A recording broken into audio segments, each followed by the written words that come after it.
Comentario de Primera de Samuel capítulo 28. Cuando no sepas qué hacer, busca a Dios y no al ocultismo. Versículo 1. Has de salir conmigo.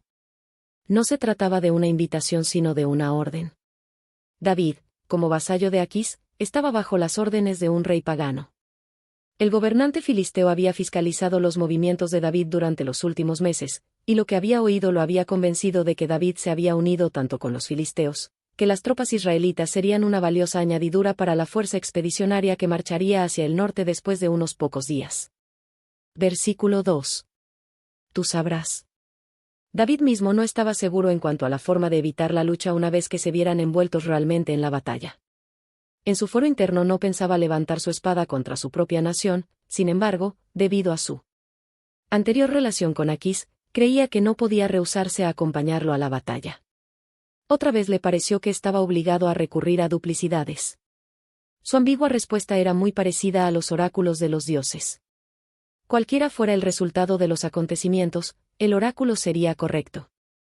Sin embargo, su respuesta fue comprendida por Aquís como una promesa de ayuda, y a cambio le prometió a David una recompensa grande y atrayente. Versículo 3. Samuel. Es evidente que ya hacía un tiempo que Samuel estaba muerto, capítulo 25, 1. Este versículo parece ser un paréntesis para introducir el tema principal del capítulo, la visita de Saúl a la mujer de Ende. Había arrojado. El relato no da ninguna indicación para señalar en qué periodo de su reinado Saúl erradicó la nigromancia en el país. Algunos piensan que tal vez fue en los comienzos, pero otros sugieren que esta medida fue tomada cuando Saúl se encontró poseído por un mal espíritu, y que así esperaba liberarse de la causa de todas sus dificultades. El espiritismo era común entre las naciones circunvecinas, pero a Israel se le había prohibido practicarlo, Deuteronomio 18, 9 al 14. Versículo 4. Sunem. Ahora Solem, a unos 5 kilómetros al noreste de Jezreel, en la base meridional del collado de Mor, al otro lado del valle que está frente al monte de Gilboa. Este valle, llamado Jezreel o Esdraelón, era una planicie fértil y bien regada a la que fácilmente se llegaba desde la llanura costera por el paso de Meguido. El valle corre hacia el sudeste, corta las montañas centrales y desciende hacia el este al valle del Jordán, en Bet-Sean. El collado de Mor y el monte Gilboa se levantan en el extremo oriental de la amplia llanura de Esdraelón, y forman una cuenca para esa parte de Palestina. Toda el agua que queda al este se vierte en el Jordán, toda la del oeste fluye al río Sison, y de allí al mar Mediterráneo. El gran valle que está entre estas dos montañas y que forma algo así como una extensión inferior de Esdraelón, es el valle de Jezreel, que vierte sus aguas en el río Jalud, el cual sigue su curso y pasa por Bet-Sean en su camino al Jordán. Aunque no se lo dice explícitamente, el hecho de que los filisteos pudieran pasar por el valle, Asunem indica que mientras Saúl había estado tan preocupado buscando a David, había sido muy remiso en proteger sus fronteras, y los filisteos se habían aprovechado de ese descuido. El anhelo vehemente de Saúl por exterminar a David, involuntariamente había abierto todo el país a las invasiones de los filisteos. Tal vez los invasores hicieron correrías por buena parte del territorio de Isaacar, Zabulón y Aser. Desde la cumbre del monte Gilboa, Saúl dominaba el panorama del valle de Jezreel y del ejército adversario ubicado en la base de Mor, a unos 6 u 8 kilómetros de distancia. Quizá los exploradores israelitas habían intensificado la desesperación de Saúl al advertirle la presencia de David con las huestes filisteas, y temió que éste ahora se vengara. Versículo 6. Consultó Saúl a Jehová. No hay discrepancia entre esta declaración y la de Primera de Crónicas 10, 14, donde se afirma que Saúl no consultó a Jehová. Con frecuencia las palabras hebreas son más abarcantes que las nuestras en su significado. La palabra, consultar, puede incluir, como en Primera de Crónicas 10, 4, todo el proceso de, primero, pedir información, segundo, recibir una respuesta, tercero, actuar de acuerdo con la respuesta. En el versículo que ahora consideramos, Saúl no efectuó esta clase de consulta. La palabra, consultó, se usa en un sentido más restringido. Saúl trató de conseguir información de Dios, pero el Señor no le contestó. No le respondió. El Señor nunca rechaza a ninguna alma que viene a Él con sinceridad y humildad. La respuesta quizá no venga en la forma o en el momento esperados, pero Dios toma nota de la petición y hace lo que más conviene dentro de las circunstancias. Las súplicas frenéticas de Saúl llegaron al oído divino, pero en vista de la situación Dios decidió no dar la información que pedía el rey. Deliberadamente Saúl había rehusado esperar el consejo de Dios en Gilgal, capítulo 13, 8 al 14, o aceptar cualquier mensaje contrario a sus ideas como monarca. Había tenido acceso al tabernáculo en Nob, pero había asesinado a los sacerdotes. Puesto que Saúl voluntariamente había elegido hacer lo que le placía, Dios permitió que cosechara los frutos de esa siembra. Si se hubiese arrepentido y hubiera sido sumiso, Dios podría haber convertido sus faltas en peldaños para el éxito. La experiencia de Saúl ilustra la verdad. Todo lo que el hombre sembrare, eso también segará. Gálatas 6, 7. Testimonios tomo 5 página 119. El texto parece indicar que en su desesperación Saúl apresuradamente trató de consultar por medio de sueños, los Urim y los profetas, pero la respuesta de los tres fue el silencio. Puesto que el efod estaba en poder de Abiatar, algunos piensan que Saúl mandó que se hiciera otro. Versículo 7. Buscadme una mujer. En su insensato apresuramiento Saúl recurrió a la fuente de información que él mismo había condenado. Versículo 3. El hombre que una vez estuvo lleno de celo espiritual, ahora se entregó a la superstición pagana de invocar los supuestos espíritus de los difuntos en procura de ayuda. Que tenga espíritu de adivinación. Bea alat Ob, Bea alat significa, señora. Ob corresponde con, nigromante, Biblia de Jerusalén, o, medium, en lenguaje moderno, Vercom. Levítico 19, 31. La palabra también significa, nigromancia, como en el versículo 8, donde Saúl dice literalmente, consulta por mí, te ruego, por medio de la nigromancia, adivíname por un muerto, Biblia de Jerusalén. Nuestra palabra castellana, nigromancia, o necromancia, proviene de dos palabras griegas, necros, muerto, y manteía, adivinación, y describe el arte de indagar el futuro mediante una supuesta comunicación con los espíritus de los muertos. Ende. Un pueblo ubicado en la ladera septentrional del collado de Mor, frente al campamento de los filisteos, a 2 kilómetros de donde estaba Saúl con sus fuerzas en el monte de Gilboa. Todavía tiene el mismo nombre, Endor. Versículo 9. Adivinos. Literalmente, los que saben. Los adivinos pretendían tener un conocimiento especial del mundo invisible. Están clasificados con los nigromantes y, al igual que ellos, son aborrecidos por Dios. Ver Levítico 19, 31, Levítico 20, 6, 27, Deuteronomio 18, 11, Segunda de Reyes 21, 6, Segunda de Reyes 23, 24, Segunda de Crónicas 33, 6, Isaías 8, 19, Isaías 19, 3. Para hacerme morir. El edicto nacional de Saúl no consiguió la cooperación plena de todos sus súbditos. Con frecuencia los decretos imperiales no reciben el apoyo total. Las persecuciones romanas contra los cristianos no impidieron que sobreviviera el cristianismo y que floreciera en muchos casos. Indudablemente los espíritus informaron a la mujer en cuanto a la identidad de Saúl, ver versículo 12. Por eso vio su vida en peligro, ver versículo 25. A pesar de comprender plenamente que sus artes ocultas estaban bajo el anatema real, las había practicado en secreto. No se daba cuenta de que desde hacía mucho Saúl mismo había estado turbado por malos espíritus, capítulo 16, 14 al 16, y que ahora estaba completamente a merced de ellos. Versículo 10. Ningún mal.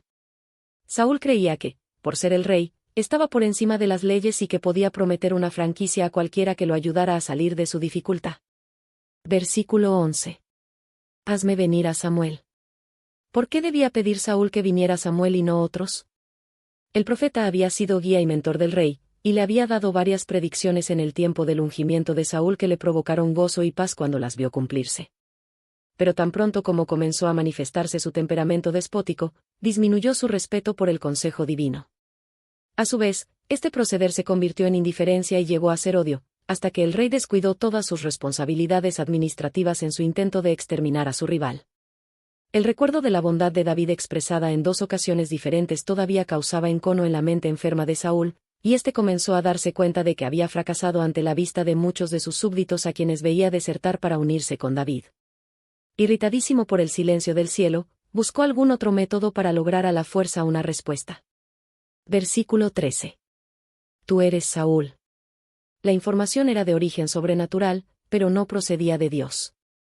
Él había mostrado su aborrecimiento por la práctica de la nigromancia al condenar a muerte a cuantos la practicaban, Levítico 20, 27. Aun los que consultaran a médiums espiritistas debían ser raídos, Levítico 20, 6. de modo que la comunicación debe haber procedido de otra fuente.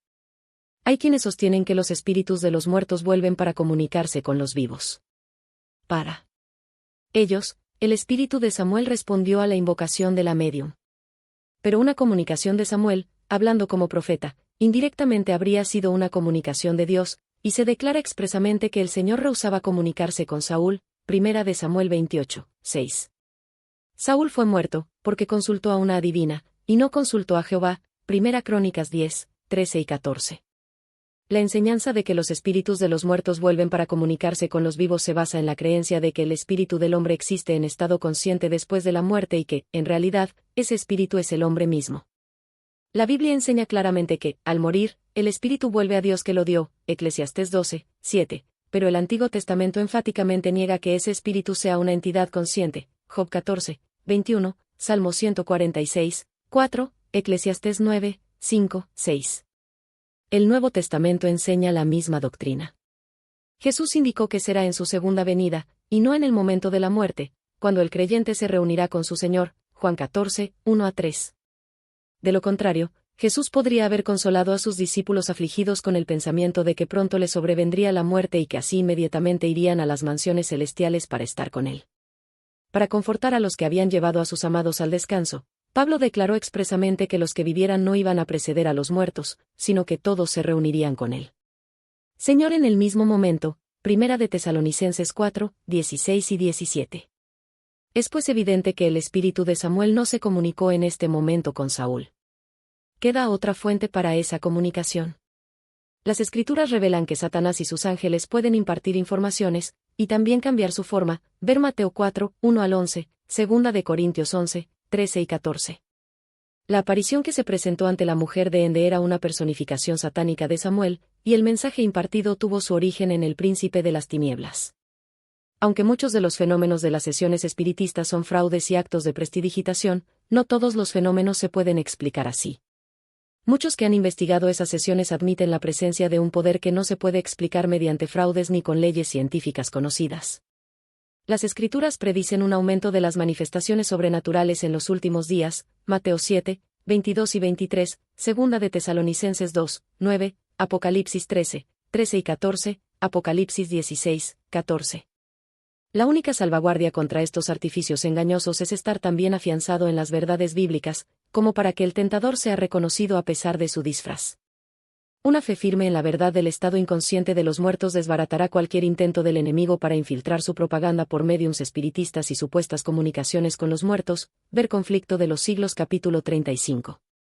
Parece que el espíritu que informaba a la mujer se deleitó desenmascarando el disfraz de Saúl y se mofó del extraño proceder del rey al pedir ayuda al mismo poder que antes había procurado silenciar. En presencia del poder satánico sobrenatural, las bravatas del rey, su justificación propia y sus variadas excusas se disiparon como tamo frente al viento. Dioses. Elohim, título usado más de 2500 veces para el verdadero Dios, y frecuentemente para los dioses falsos, Génesis 35, 2, Éxodo 12, 12, Éxodo 20, 3.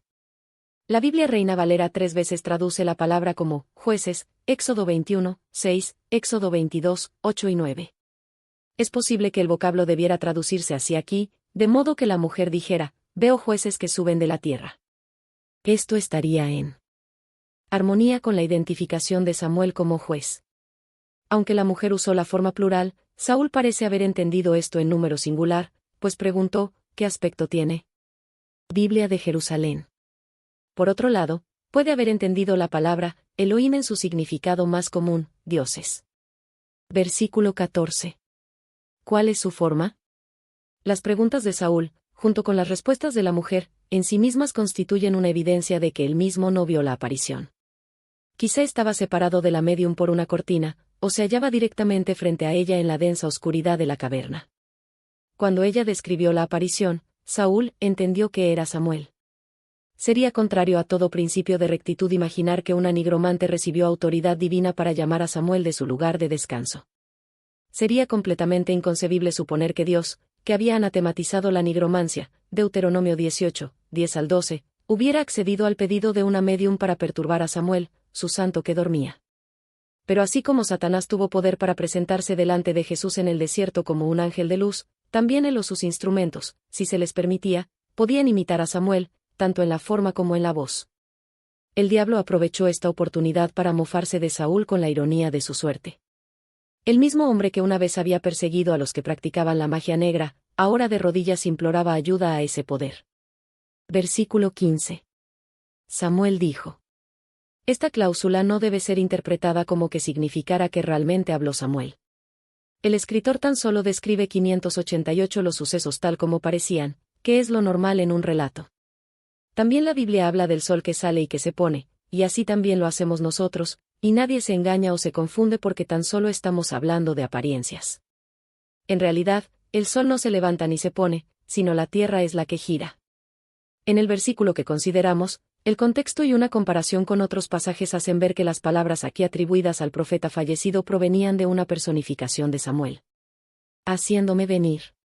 Véase el versículo 11, donde aparecen las expresiones, te haré venir, y, hazme venir. Es evidente que los antiguos, en general, tenían el concepto de una región subterránea donde moraban los muertos. Si la doctrina sostenida por la mayoría de los cristianos, de que los justos ascienden al cielo cuando mueren, hubiese sido aceptada en este antiguo periodo, la mujer nunca habría dicho que veía a Samuel que subía de la tierra, vers. 13, más bien habría dicho que descendía del cielo. Este hecho es suficiente para eliminar este relato como una prueba a favor de la doctrina del estado consciente de los justos que han muerto. Versículo 16. Tu enemigo. Estas palabras identifican a su autor.